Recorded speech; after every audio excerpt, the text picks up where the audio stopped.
Hello everyone, Mike Kruger from Weather NorCal. You are watching another edition of Turtle Bay Wonderful World of Animals. We've got a wonderful animal right here. And your name is not Stinky because you're not stinky. She's not stinky. No, she's not stinky. No, she's not. People think that skunks smell badly, but it is only half truth. It's a half truth. Yes. So depends. It depends. So they don't smell badly. Their spray smells badly. Yes. So since she's had her scent gland removed, you're just smelling skunk, and she doesn't smell badly. Yeah, exactly. So when she was a baby, she still had her scent gland. She smelled so good because she wasn't spraying. So only the spray actually smells bad on a skunk. Did she ever have an opportunity to spray when she had the gland? She could have, but but that brings us to when do skunks spray? Well, when they feel threatened, right? Obviously. Only time. Yeah, that's the only time. The only time that they're going to spray is if they feel threatened. Yeah. So we were raising her. She was an orphan. She was found over on Lima Ranch. And the people actually did the right thing. They found her. They thought she was orphaned. Instead of just grabbing her up, they put her in a box on its side with a towel, left her overnight to see if mom came back. Mom did not come back. Unfortunately, that means mom probably either got eaten or hit by a car. So then they called a wildlife rehabilitator. Unfortunately, she couldn't get rehab, so she came to us. She has been with us since she was 3 or 4 weeks old. Yeah. She fit in my hand at the time. She's 2 years old now. Her name is Blossom, by the way. Yes, we've got to mention the name. Yes, her name is Blossom because she smells like a beautiful fresh flowers. I think so. For sure. And so these guys only spray, and they will also only spray, they always warn you first. By the tail, they turn their back to you, right, and then lift their tail, or they stomp. There it is. I remember something about stomping. That's right. So people always think that if the tail goes up, that means they're about to spray. The tail going up just means I'm in high alert, ready, if I have to be. So just like if you cock the gun, it means you're ready to shoot it.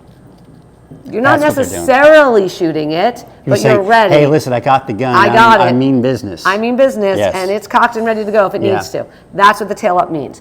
But they also put it up when they're playing. They run around with it up. So it's always just like a heightened state. So what she's going to do, I'm going to see if she'll show it to us right now. They stomp their front feet, and then they back up, scraping the ground. Will you do it? Show them what it looks like? She does a mini version of it if she'll do it.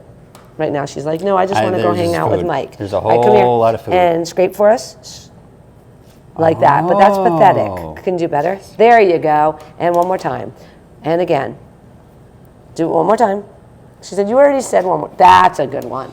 So that's what it looks like. So they're going to stomp their feet, and they're going to scrape the ground just like that. And they're facing you while they're doing that. And they're facing you, and then they're going to whip around, and they literally bend themselves in half, and they're watching, and they aim where they're shooting.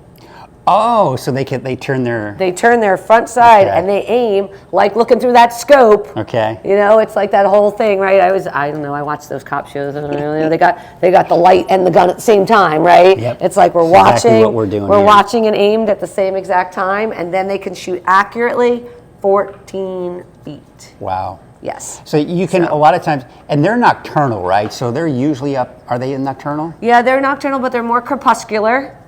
Have we talked about that word before? No, that's a new one to me. That's a new one to you? That sounds muscular, but crepuscular? Crepuscular. Crepuscular. There you go. I got it. Teach him stuff, you guys. Crepuscular. So it's when they're more active at dawn and dusk. Got it. So most animals that we think are truly nocturnal are more crepuscular than they are nocturnal. Got it. Okay. So you will see them out in the middle of the night, but most of their activity is dawn and dusk. All right. And that's why people see them as the sun's going down. They'll see them around the garbage cans and things like that. Here's the most important thing I want people to know about skunks. Please keep your cats indoors. And if for some reason you don't keep your cats indoors, if you ignore that and say, sorry, too bad, that's not happening, please, please, please do not feed your cats at night. Do not leave cat food out at night, because these guys, when they're eating cat food, you might think looks cute, but it's too high in protein, and over time you are killing them. Yeah. So please do not let them eat your cat food. That's the same thing for raccoons, right? Same thing with raccoons. Yeah. So that's just, I think, good advice in general. Don't have your pet's food out during the night. So I appreciate that. Hey, Blossom, you did a great job. Thanks for that little demonstration because we all need to learn about the spraying, right? And that's very important. So thank you, Sharon, for that nice little lesson there. And we'll see you next time for another Turtle Bay Wonderful World of Animals.